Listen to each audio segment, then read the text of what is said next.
In the winter of 1888, there existed an island that should not have been inhabited. East Isle rose from the North Atlantic like a jagged crown of granite, its cliffs so treacherous that ships continued to founder on shoals that appeared on no chart.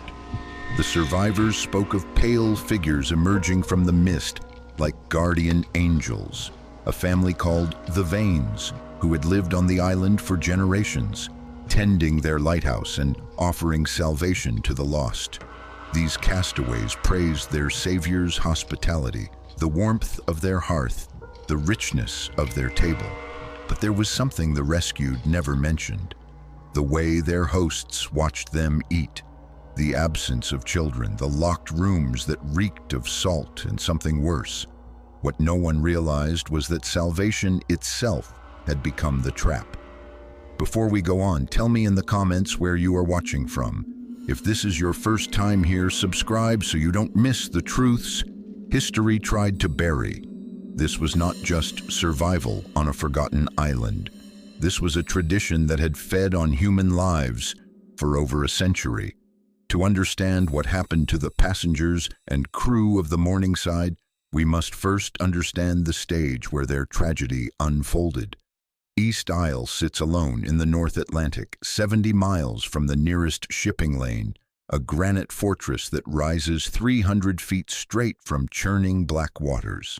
The island spans barely 2 square miles, yet every inch of its coastline bristles with ship-killing rocks.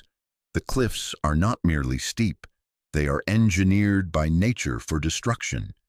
Centuries of Atlantic storms have carved the granite into razor-sharp projections that can slice through a ship's hull like paper. Below the waterline, invisible shoals extend in every direction, creating a maze of submerged death that shifts with each tide. Maritime charts from the 1800s show conflicting depths around the island, as if the sea itself refused to be accurately measured there.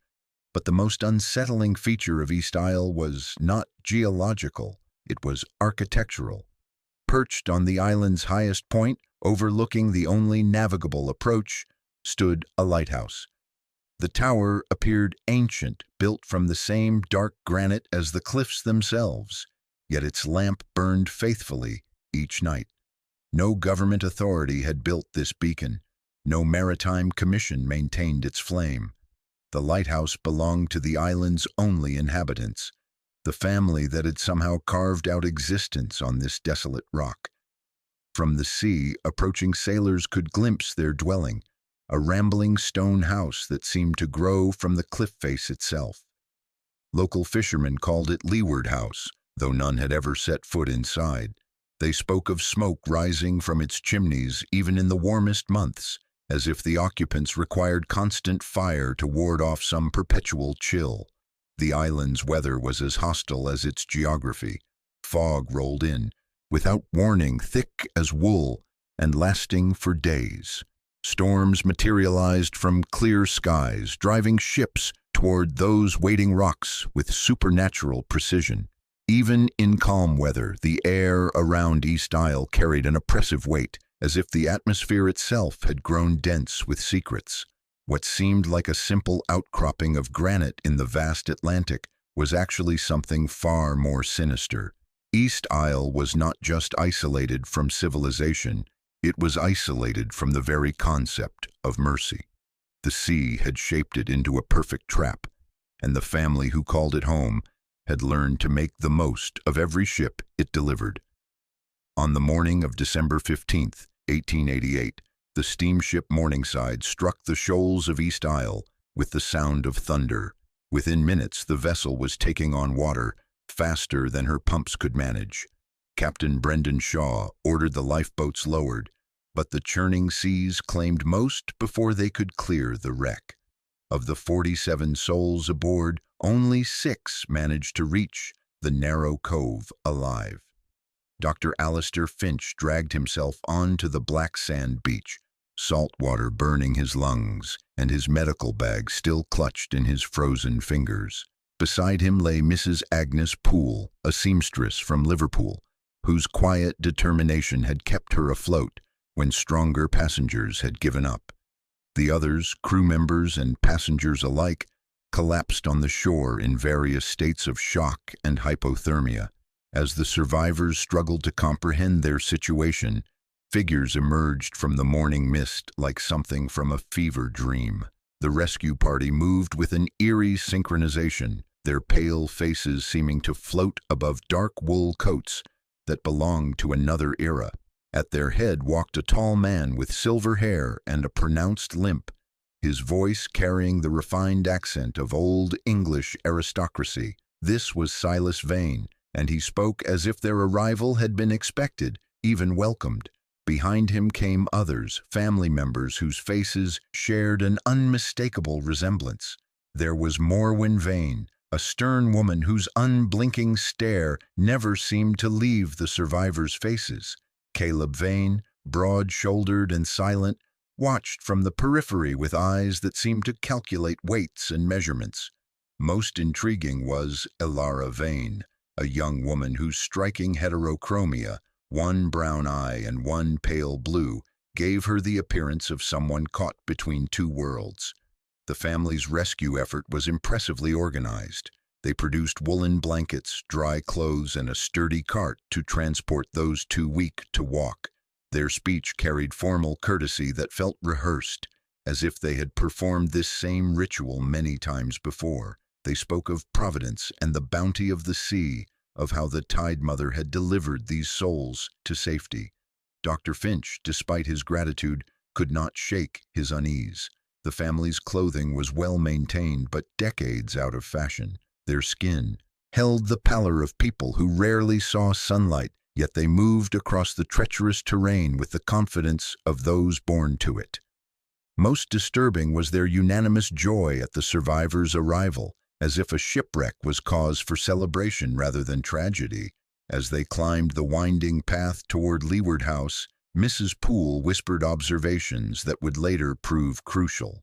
The family's garments, she noted, were not merely old-fashioned but expertly tailored from fabrics that suggested wealth. Yet their hands bore the calluses of hard labor, and their boots showed repairs that spoke of careful conservation rather than poverty. The house itself loomed above them like a monument to isolation, built from the same dark granite as the cliffs. Its windows glowed with warm lamplight that should have been welcoming. Instead, Dr. Finch found himself counting those windows and wondering what lay behind the ones that remained dark. The chimney smoke that local fishermen reported was indeed present, thick and black against the gray sky, carrying an aroma that was both savory and unsettling. What the survivors could not have known as they approached their sanctuary was that every kindness shown, every comfort offered was part of a tradition that stretched back over a century. The Vane family had indeed mastered the art of rescue, but salvation was not the end of their story. It was merely the beginning of something far more horrifying. Inside Leeward House, the survivors found themselves in a world suspended between centuries. The furnishings belonged to an earlier age, heavy oak pieces that spoke of Georgian elegance, yet everything was meticulously maintained despite the obvious isolation. Oil paintings in gilded frames depicted stern-faced ancestors whose features bore an unmistakable resemblance to their hosts. Dr. Finch noticed immediately that every portrait showed the same pale complexion, the same angular cheekbones, the same unsettling intensity in the eyes. The family's hospitality was overwhelming in its thoroughness. Hot baths were drawn, dry clothing provided, and a feast prepared that seemed impossibly elaborate for such a remote location. Yet Dr. Finch found his medical instincts troubled by what he observed. When he offered his services to treat minor injuries sustained in the wreck, Silas Vane politely but firmly declined, explaining that the family preferred to handle such matters themselves. More disturbing was the complete absence of the very young and very old. The Vane family appeared to consist entirely of adults in their prime, ranging from perhaps 25 to 50 years of age. When Mrs. Poole innocently inquired about children, Morwen Vane simply smiled and spoke of how the island's harsh conditions made such blessings rare. There were no elderly grandparents, no infants, no evidence that this family had any connection to the natural cycles of life and death that governed normal communities. Captain Shaw, pragmatic and suspicious by nature, announced his intention to explore the island and assess their options for rescue. The Vanes insisted such exploration was dangerous, that the cliffs and weather made solitary ventures often fatal. When Shaw persisted, Caleb Vane offered to serve as guide, speaking for the first time in his slow, deliberate manner about the island's many hazards. The two men departed after breakfast on the second day. Only Caleb returned. The explanation came in Silas Vane's measured tones. Captain Shaw had insisted on approaching too close to the cliff edge, despite repeated warnings. A section of granite had given way beneath his feet, sending him tumbling to the rocks below. The body, Silas explained with apparent regret, had been claimed by the tide before it could be recovered. Dr. Finch felt the first cold touch of genuine fear. Shaw had been an experienced seaman who understood dangerous terrain. Yet when Mrs. Poole quietly mentioned finding a tarnished naval button in the woods behind the house, a button that bore markings decades older than Shaw's service, the doctor began to suspect that their captain's death was neither the first nor the most recent tragedy to befall visitors to East Isle. That night, as storm winds howled around the house and the survivors huddled closer to the fire, Dr. Finch made a disturbing discovery. The portraits on the walls were not just similar in their subjects' features, they were identical in ways that defied explanation, as if the same faces had been painted again and again across generations that should have brought change and variation. What no one yet realized was that Captain Shaw's disappearance was not an accident. It was an assessment. On the evening of December 18th, 3 days after the wreck of the Morningside, Silas Vane announced that the family would hold a special feast to honor the survivors and give thanks to the Tide Mother for delivering them safely to shore. The dining hall, previously seen only in passing, was transformed for the occasion. Candles in tarnished silver holders cast dancing shadows across walls lined with more of those unsettling portraits. The long oak table groaned under the weight of dishes that seemed far too elaborate for an isolated island community. The centerpiece was a massive iron pot, black with age and seasoned by countless meals. From it wafted an aroma that was undeniably savory, rich with herbs and what appeared to be slow-roasted meat. Morwen Vane ladled generous portions into pewter bowls, her movements precise and practiced. The stew was accompanied by root vegetables that must have come from the family's carefully tended garden, bread that was surprisingly fresh, and wine that bore no label but tasted of considerable age. Dr. Finch found himself studying his hosts as much as his meal. The Vane family ate with an enthusiasm that bordered on reverence, as if each spoonful carried deeper meaning than simple sustenance. They spoke, in hushed tones, of the Tide Mother's bounty, of how the sea provided for those who understood her ways. Morwen Vane watched the survivors eat with an intensity that made the doctor's skin crawl, her unblinking stare following each movement of spoon to mouth. The meat itself was unlike anything Dr. Finch had encountered. It was tender, almost melting on the tongue, with a flavor that was both familiar and disturbing. When he politely inquired about its origin, expecting to hear of island sheep or preserved provisions, Silas Vane simply smiled and spoke of the sea's generosity.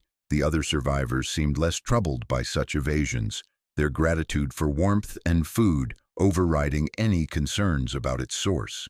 But Dr. Finch noticed something that chilled him, more than the December wind rattling the windows. Alara Vane, the young woman with mismatched eyes, carefully avoided the stew. She ate only the vegetables and bread, pushing the meat around her bowl to create the illusion of consumption. When their eyes met across the table, he saw something there that looked desperately like a warning. As the meal progressed, the family's conversation took on an almost ritualistic quality. They spoke of previous winters, of other ships that had found their way to the island's shores, of survivors who had been welcomed into their home.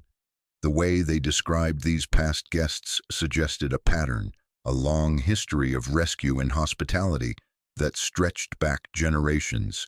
Yet Dr. Finch realized with growing horror that none of these previous survivors were mentioned as having left the island.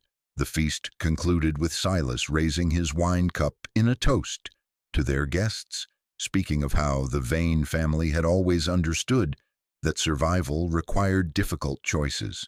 As he drained his cup, his pale eyes fixed on Dr. Finch, with an expression that seemed to measure not just the man, but the meat he would provide.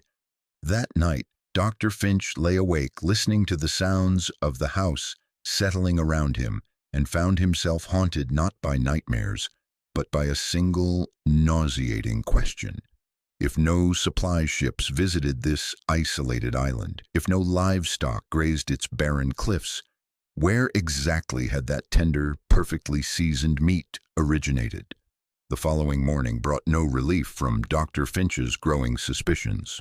While the other survivors seemed content to rest and recover, he found himself unable to ignore the accumulating evidence that their hosts harbored secrets far darker than simple isolation. The discovery that would shatter his remaining illusions came through Mrs. Poole's seamstress' eye for detail and her instinct for exploration. She had noticed that several doors in Leeward House remained perpetually locked, their heavy iron keys absent from the rings that Morwen Vane carried at her waist. One such door, located behind the kitchen, bore scratches around its lock that suggested frequent use despite its apparent abandonment. When Mrs. Poole mentioned this observation to Dr. Finch, they agreed to investigate during the family's afternoon ritual of tending the lighthouse. The room beyond the locked door revealed itself as Silas Vane's private study, a chamber that felt frozen in time yet actively used. Maps covered one wall, showing shipping routes and seasonal patterns with a precision that suggested obsessive study rather than casual interest. Red pins marked locations throughout the North Atlantic, each accompanied by dates written in the same careful hand that had penned the family's correspondence. But it was the ledger that lay open on the oak desk that confirmed Dr. Finch's worst fears. Bound in what appeared to be leather treated with salt water, until it had achieved an unsettling texture, the book contained entries dating back decades. Each page was divided into columns: dates, weather conditions, vessel names, and what appeared to be inventories. The entries were written in a code that mixed English words with symbols that resembled no alphabet either survivor recognized. Mrs. Poole's experience with accounting from her years managing a seamstress shop proved invaluable. She quickly identified the pattern within the seemingly random markings. The symbols corresponded to numbers, weights, and what could only be described as quality assessments. Beside each ship's name appeared a tally of souls aboard, followed by notations that made her stomach turn. Men, women, and children were listed like livestock, with ages, estimated weights, and physical conditions noted with clinical precision. The most chilling discovery came when Dr. Finch found the entry for the Morningside. There, in Silas Vane's careful handwriting, were the names of every passenger and crew member who had perished in the wreck, along with those who had survived to reach the shore. His own name appeared with a notation beside it that translated roughly to prime condition, followed by an estimated weight that was disturbingly accurate. Captain Shaw's entry had been marked through with a single line, beside which was written a symbol that appeared repeatedly throughout the ledger. When Dr. Finch traced this same symbol through earlier entries, he realized with mounting horror that it marked those who had been selected first, the strong and healthy who posed the greatest threat to the family's operations. The ledger revealed the full scope of the Vane family's predatory existence. Ships had been lured to East Isle's shores for generations. Their survivors welcomed, fed, and systematically consumed. The false lighthouse beam created by reflecting the lamp through carefully angled mirrors had been guiding vessels to their doom for over a century. The red smoke that Alara had mentioned in whispered conversations was the signal fire used to alert the family when ships approached the shoals. More disturbing still were the notations about preservation techniques and seasonal considerations. The family had developed their cannibalistic practices into a precise science, timing their hunts to coincide with winter storms when rescue ships were unlikely to venture near the island. They had learned to cure meat in sea salt, to stretch their human provisions across months of isolation, to waste nothing of their victims save the bones that were ground for fertilizer in their garden. Dr. Finch realized that the Vane family had not simply survived on East Isle despite its harsh conditions. They had thrived because of them, using the island's natural defenses to create the perfect hunting ground. The lighthouse that should have warned ships away had become a beacon of false hope, and the family that should have offered salvation had become something far more monstrous than the storms that drove vessels onto their shores. As footsteps echoed in the corridor outside, Dr. Finch and Mrs. Poole understood that their investigation had uncovered not just evidence of past crimes, but a detailed plan for their own consumption. They were not guests in Leeward House. They were inventory, carefully catalogued and awaiting their turn at Morwen Vane's table. That evening, as the survivors huddled around the fire in what they now understood might be their final gathering, Alara Vane appeared at Dr. Finch's shoulder like a ghost materializing from shadow. Her mismatched eyes, one brown and one pale blue, darted nervously toward the doorway before she whispered a single word that chilled his blood more than any winter storm: cellar. She vanished as quickly as she had appeared, leaving Dr. Finch to wonder if desperation had finally driven him to hallucination. But when he rose to retire for the evening, he found a folded piece of paper tucked beneath his pillow, written in a feminine hand that trembled with urgency. The message was brief but unmistakable. "Meet me in the wine cellar when the house sleeps. Come alone. Your life depends on understanding the truth." Dr. Finch waited until the floorboards above had ceased their creaking, until even the wind seemed to hold its breath against the windows. The wine cellar lay beneath the kitchen, accessible through a narrow stone staircase that descended into darkness thick enough to taste. There, surrounded by bottles covered in decades of dust, he found Alara Vane waiting with a single candle that cast dancing shadows across her haunted features. Her confession came in whispers that seemed to echo from the grave itself. The Vane family, she revealed, were not the island's original inhabitants. They were the descendants of London aristocrats, passengers aboard a merchant vessel called the Seraphim that had foundered on East Isle's shores in November of 1782. Lord Edmund Vane, his wife, children, and servants had survived the wreck only to face a winter more brutal than any in recorded memory. The first to die had been the elderly and infirm, claimed by cold and hunger before Christmas arrived. The survivors had buried them in the island's frozen ground and rationed what little food remained from the ship's stores. But when those provisions ran out and rescue failed to arrive, desperation had driven them to choices that transformed salvation into damnation.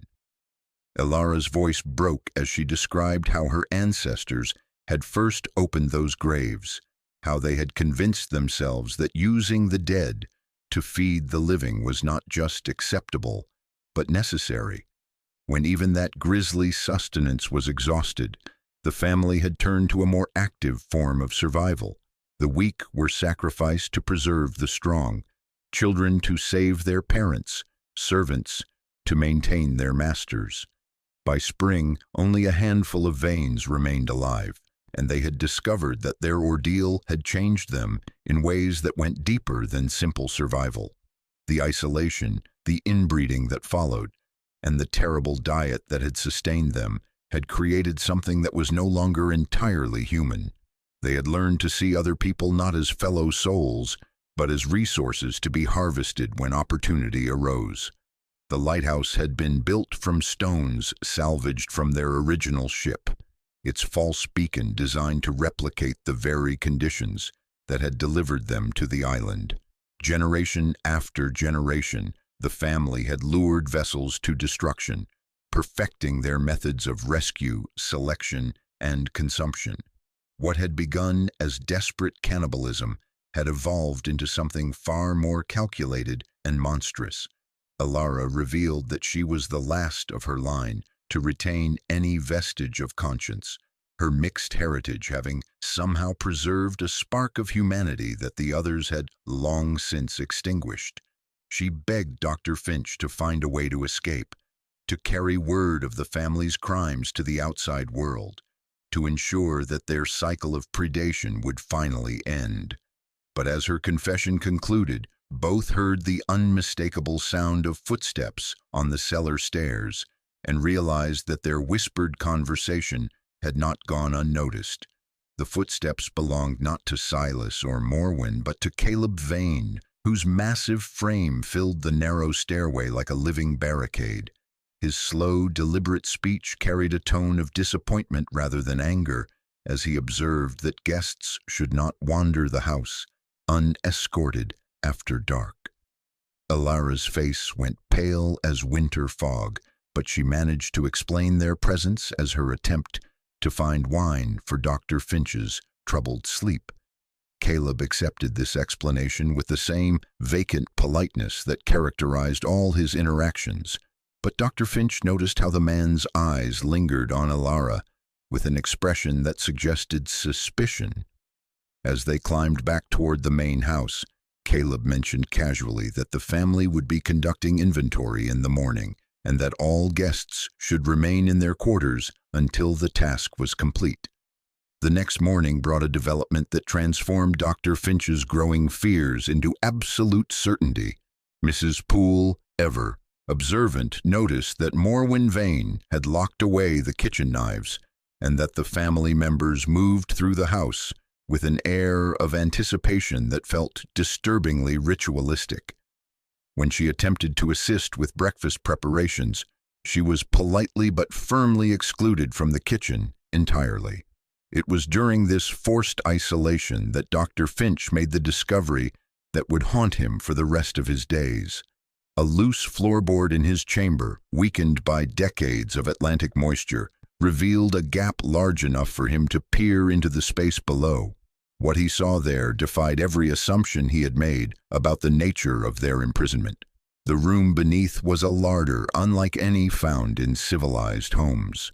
Hooks descended from the ceiling in neat rows, some empty but others bearing loads that made his stomach turn. Barrels lined the walls, their contents obscured, but their purpose unmistakable when he spotted the coarse salt crystals scattered across the stone floor. Tables bore cutting implements that belonged more in a butcher shop than a family kitchen, their surfaces stained dark with use. But the most horrifying discovery lay in the corner furthest from the stairs. Personal effects from previous shipwrecks had been sorted and stored with the same methodical care that characterized everything else in the house. Pocket watches, wedding rings, and lockets created small monuments to the dead, organized by decade and arranged with a precision that suggested religious devotion. Dr. Finch found himself staring at items that told stories of lives cut short and families destroyed. A child's toy soldier, a woman's hair comb, a man's pipe still bearing teeth marks from its final use. Each object represented not just a death, but a meal carefully planned and deliberately consumed by the family that had welcomed these victims with false salvation. Among these grisly trophies he spotted Captain Shaw's brass compass, its surface still gleaming despite the damp conditions. Beside it lay a naval uniform button that matched the one Mrs. Poole had discovered in the woods, confirming that Shaw's death had been neither accidental nor recent in the family's catalog of crimes. The larder revealed the full scope of the Vane family's operation. They had transformed Leeward House into a processing facility as efficient as any slaughterhouse, with designated spaces for killing, butchering, preservation, and storage. The isolation that protected them from discovery also provided the perfect environment for their gruesome work, away from any authority that might question their methods or investigate disappearances. As Dr. Finch absorbed the implications of what he had found, he heard voices in the corridor above.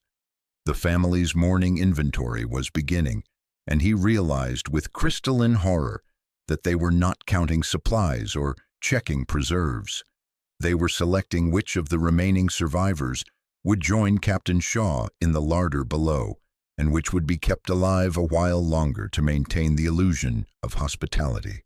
The house that had seemed like salvation now revealed itself as an abattoir, and Dr. Finch understood that he and Mrs. Poole were no longer investigating their host's secrets.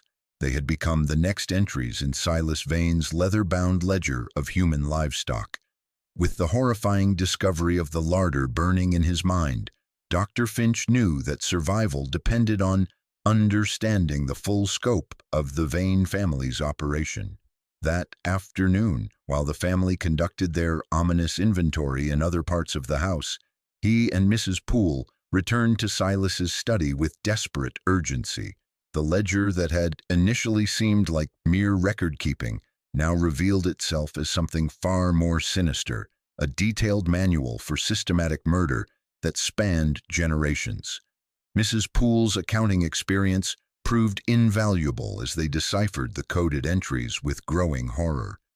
Each symbol represented not just numbers but specific methods of death, preservation techniques, and seasonal considerations.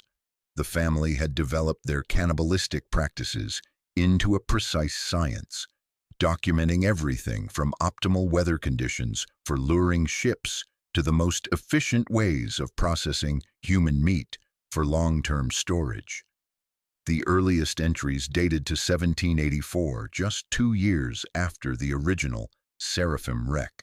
The handwriting in these pages belonged to Lord Edmund Vane himself, whose aristocratic script grew progressively more erratic as the months passed.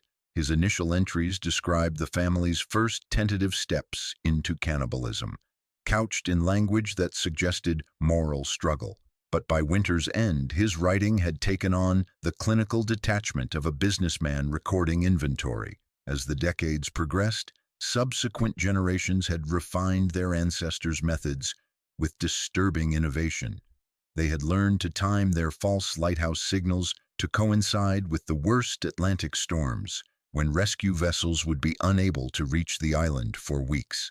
They had developed techniques for preserving different types of meat, noting which cuts lasted longest in salt cure and which required immediate consumption.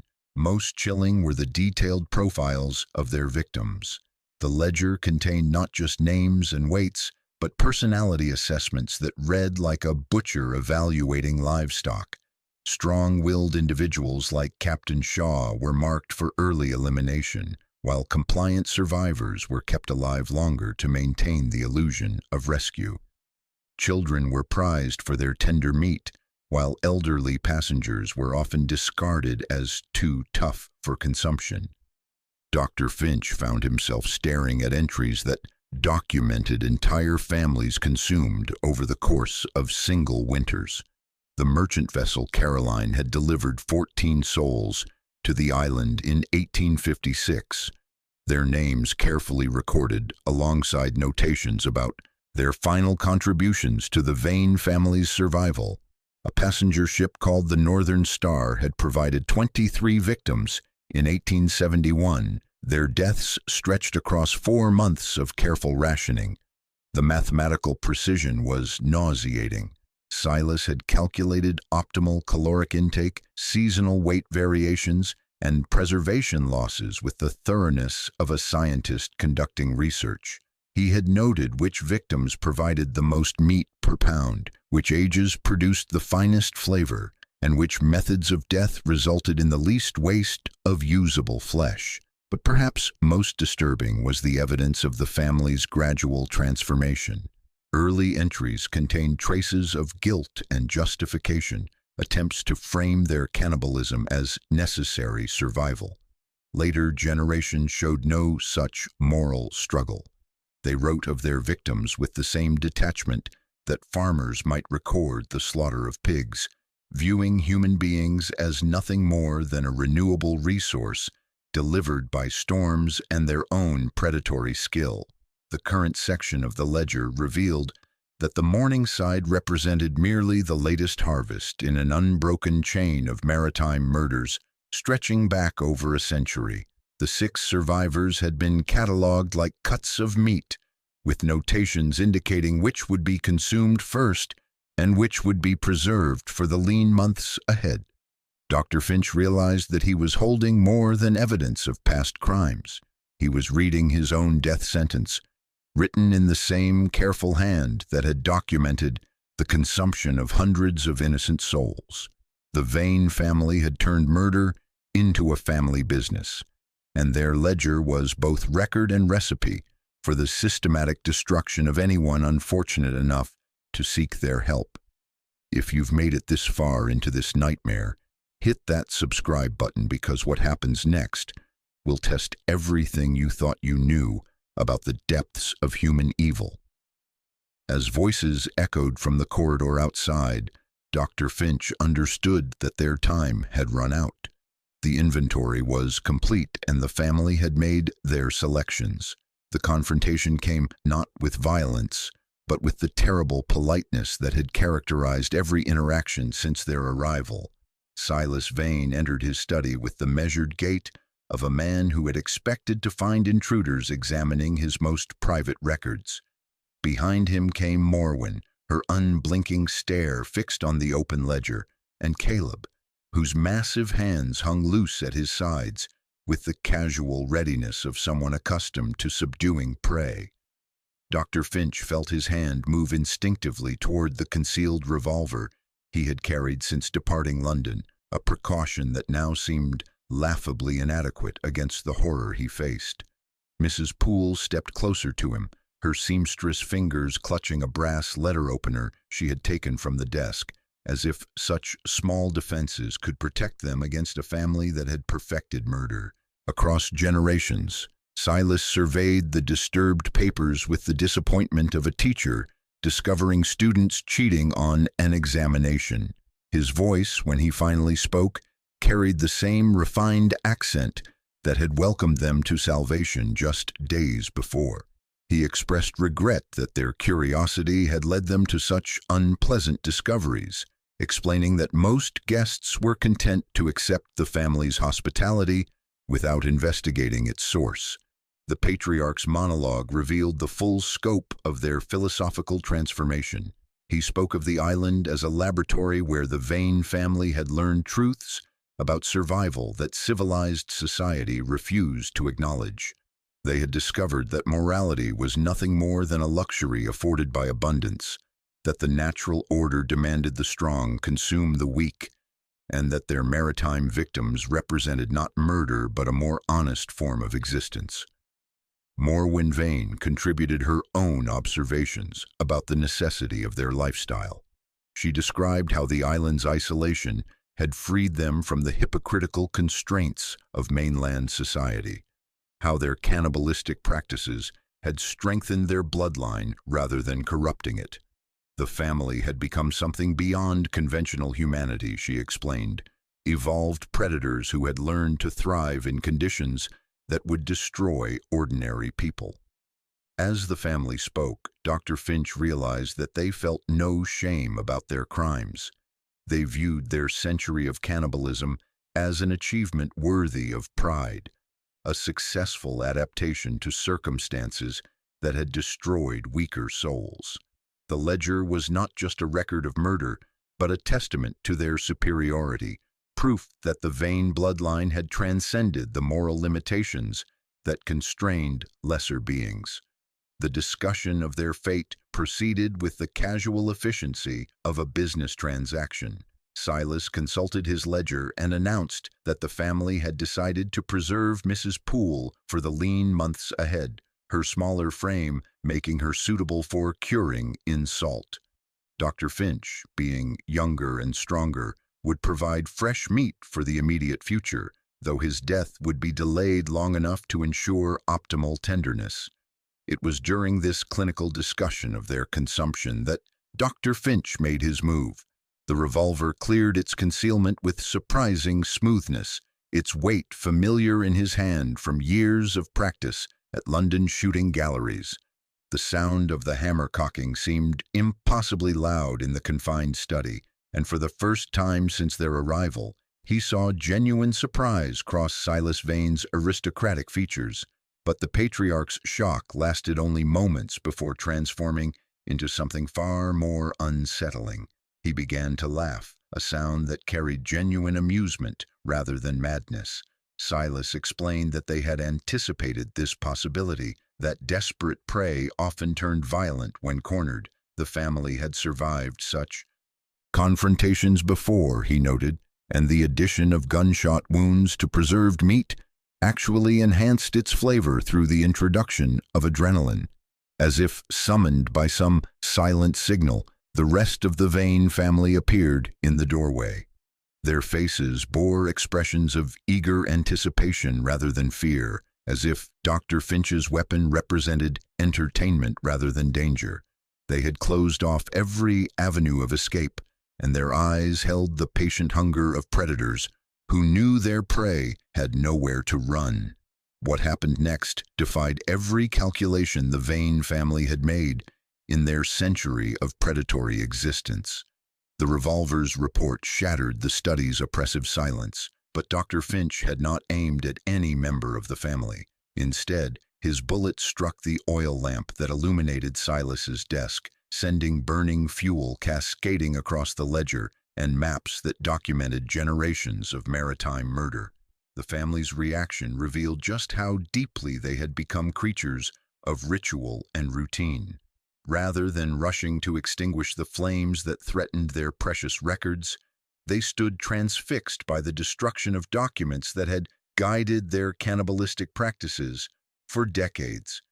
In that moment of shocked paralysis, Dr. Finch seized Mrs. Poole's hand and plunged through the study's window into the howling December night. The storm that greeted their escape was the worst East Isle had experienced in years, with winds that threatened to tear them from the cliff face and waves that crashed against the rocks below with the fury of artillery bombardments. But the tempest that should have killed them became their salvation, its violence providing cover as they stumbled away from Leeward House toward the island's treacherous interior. Behind them, the family's pursuit began with methodical efficiency. They had hunted escaped prey before, their voices calling out over the wind with promises of quick death for those who surrendered and prolonged suffering for those who continued to run. Caleb's massive form appeared silhouetted against the burning house, his movements sure and practiced as he began tracking their flight across the storm-lashed terrain. Dr. Finch and Mrs. Poole found themselves driven toward the island's most dangerous region, where centuries of Atlantic storms had carved sea caves into the granite cliffs. The caverns offered shelter from both the weather and their pursuers, but they also represented a trap from which there might be no escape. With the sound of the family's hunt growing closer, they had no choice but to descend into the darkness below.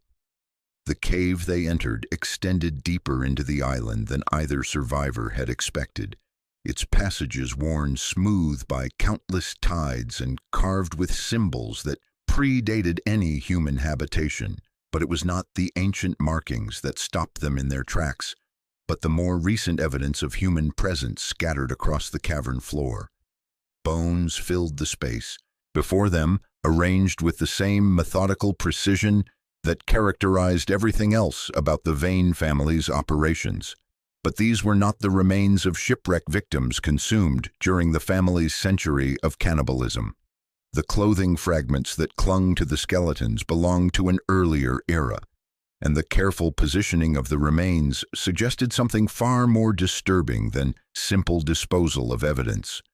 Mrs. Poole's seamstress eye identified fabrics and tailoring techniques that dated to the late 18th century, while Dr. Finch's medical training revealed the true horror of what they had discovered. Every skeleton bore identical cut marks on the major bones, precise incisions that could only have been made by butcher's tools.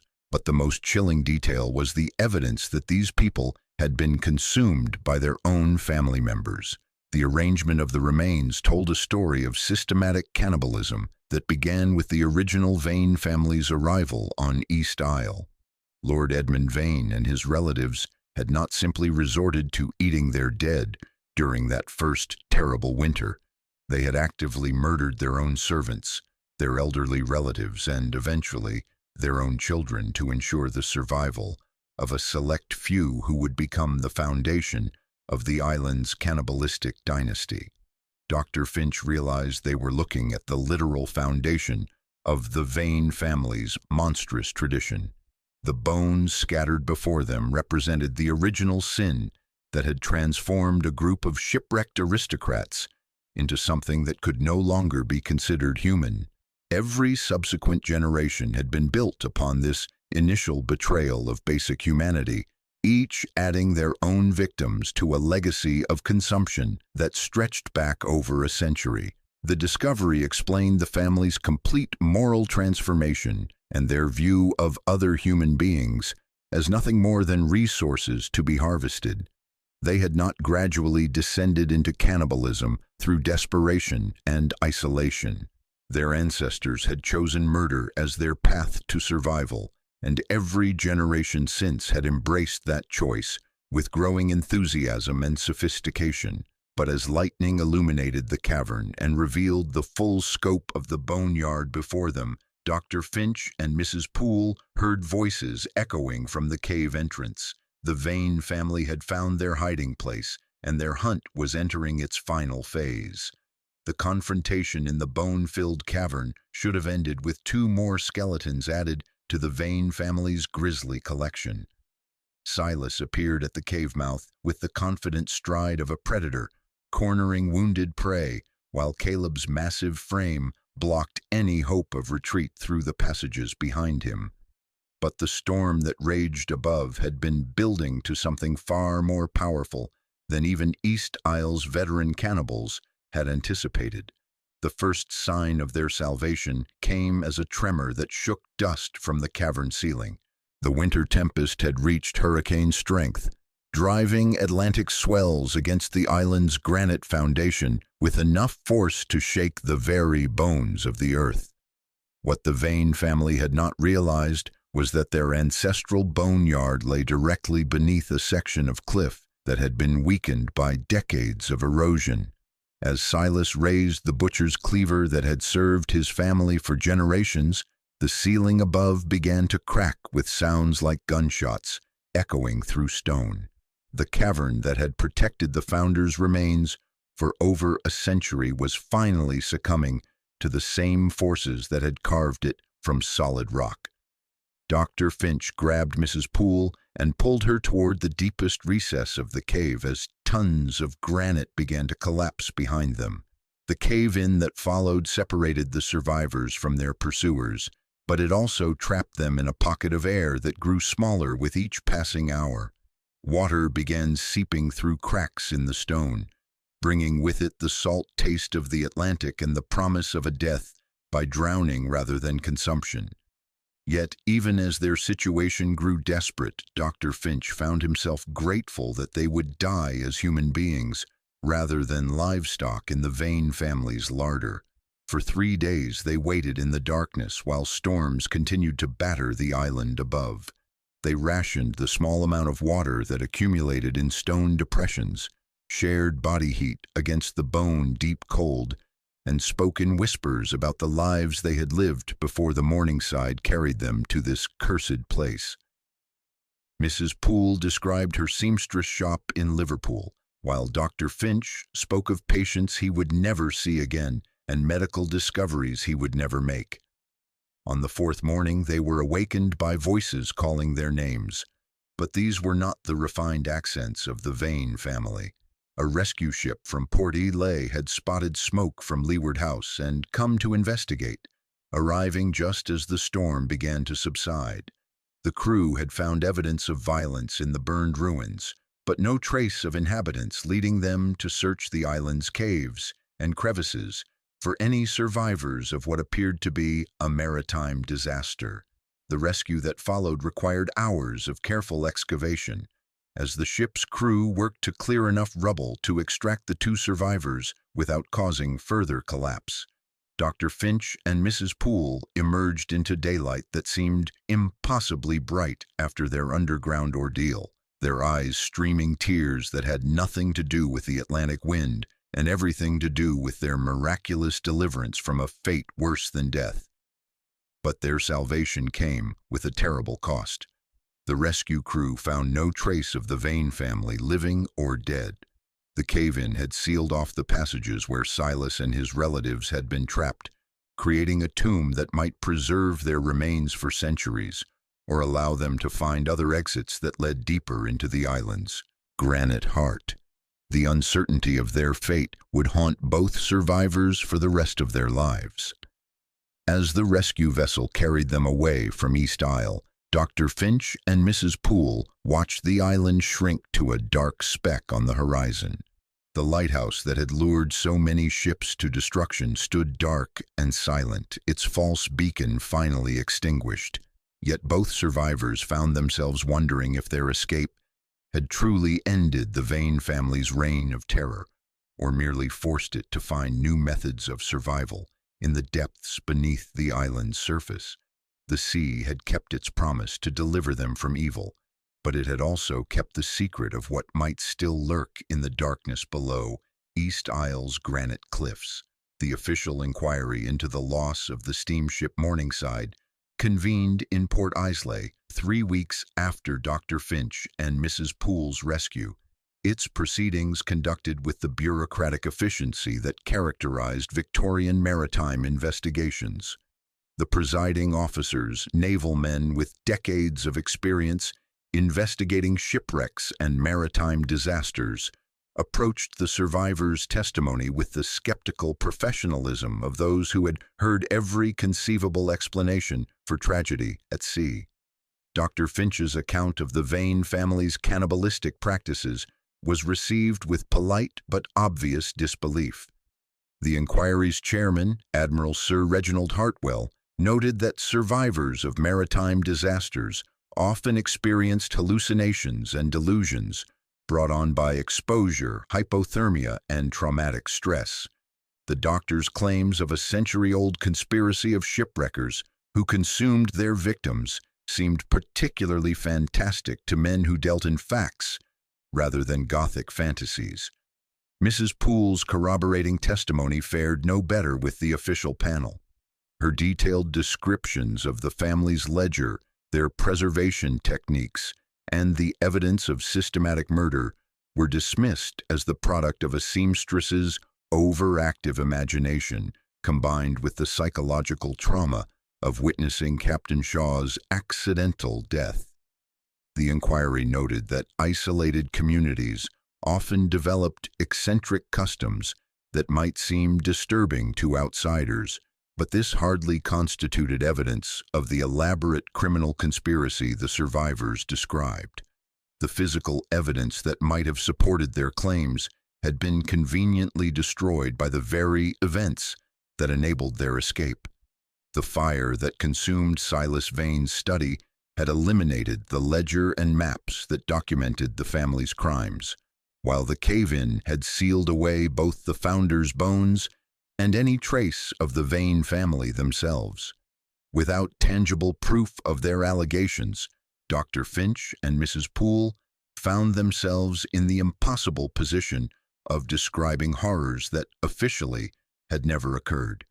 The inquiry's final report attributed the Morningside's loss to navigational error compounded by severe weather conditions. Captain Shaw's death was ruled accidental, the result of his decision to explore unstable terrain without proper guidance. The mysterious Vane family was acknowledged as having provided shelter to the survivors, though their subsequent disappearance in the storm was noted as unfortunate but hardly unprecedented in such isolated communities. Most significantly, the report made no mention of the false lighthouse beam that had lured the Morningside to destruction. Maritime authorities noted that East Isle's beacon had been derelict for years, its light mechanism damaged beyond repair by Atlantic storms. Any illumination the survivors claimed to have seen during their approach to the island was attributed to lightning, reflected moonlight, or the optical illusions common in severe weather conditions. The official silence extended beyond the inquiry's deliberate dismissal of the survivors' testimony. Subsequent nautical charts listed East Isle as uninhabited, its lighthouse marked as permanently decommissioned. The island's very existence seemed to fade from official recognition, becoming nothing more than a minor navigation hazard, noted in small print on maps used by commercial shipping lines. Dr. Finch returned to his medical practice in London, while Mrs. Poole reopened her seamstress shop in Liverpool. Both carried the weight of their experience in silence, understanding that the truth they had witnessed would never be officially acknowledged. They had survived not just the Vane family's cannibalistic hospitality, but also the more subtle violence of institutional disbelief that transformed their testimony into the ravings of traumatized minds. The case was closed, the files archived, and East Isle returned to the obscurity that had protected its secrets for over a century. The internet age brought new life to old mysteries, and by the early 21st century, East Isle had found its way into the digital realm of conspiracy theorists and urban explorers. Maritime history enthusiasts discovered discrepancies in Victorian shipping records, noting that several vessels listed as lost to storms had last been seen in the waters surrounding the mysterious island. Online forums began collecting these anomalies, building databases of disappearances that official inquiries had dismissed as coincidental. A blog called Lost at Sea published Dr. Finch's personal journals in 2015, documents that had surfaced during the estate sale following his death in 1937.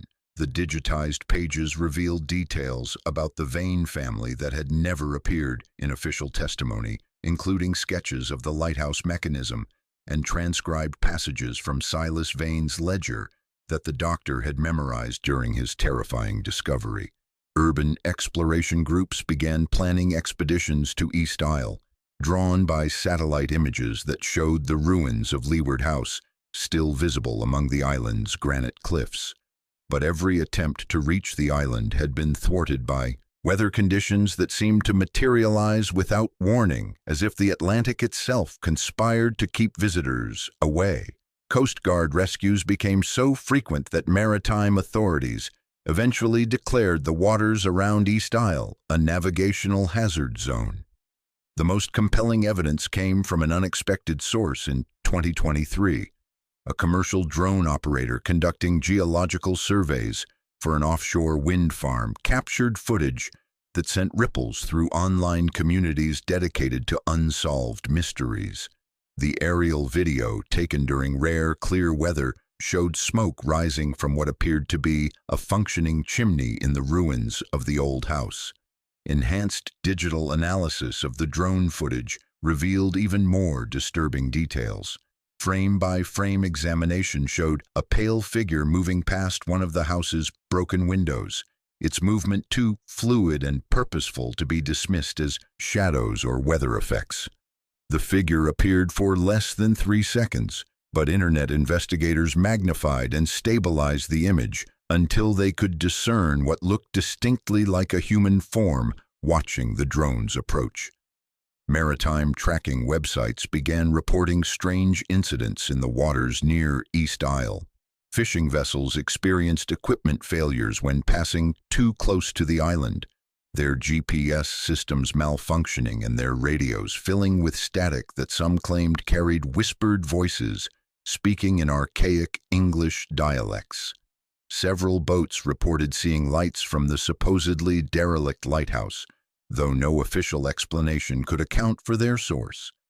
The mystery deepened when genealogical research revealed that the Vane family line had not ended with the cave-in of 1888.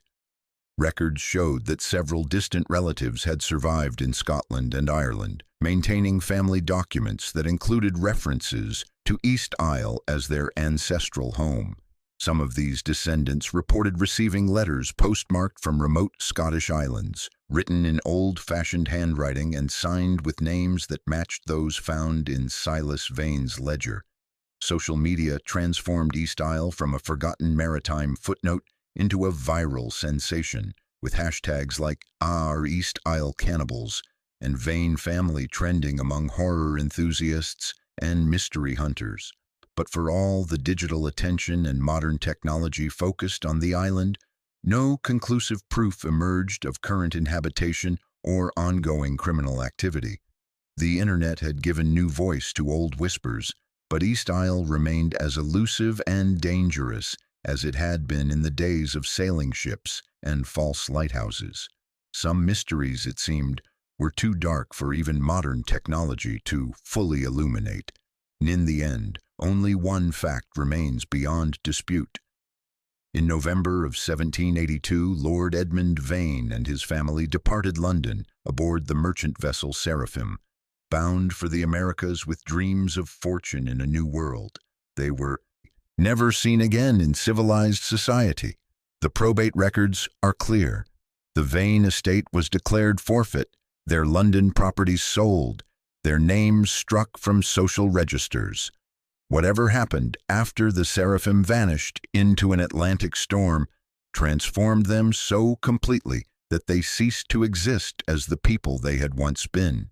Dr. Finch died in 1937, taking his secrets to a London grave. Mrs. Poole passed away 2 years later, her seamstress shop sold to neighbors who never knew why she woke screaming. Both survivors understood that some truths are too monstrous for the world to accept. Modern satellite imagery shows East Isle as a barren speck of granite, its lighthouse dark and broken, its dwelling reduced to ruins. No government claims the island, no shipping lanes threaten modern vessels with false beacons. Yet fishermen speak of lights where none should be, voices on Atlantic winds, smoke from chimneys that should be dust. The island refuses to die, and the family that should be extinct may have learned new ways to feed. We tell ourselves such horrors belong to darker times, that isolation enabling these crimes could never exist in our connected world. But isolation is not always about distance. Sometimes it is about being so monstrous that civilization refuses to see you. If you want to explore more stories that history tried to forget, subscribe and join those who believe some secrets are too dangerous to stay buried. The tide still rises and falls with clockwork certainty, and somewhere in that darkness, something that was once human might still be waiting for the next ship to lose its way.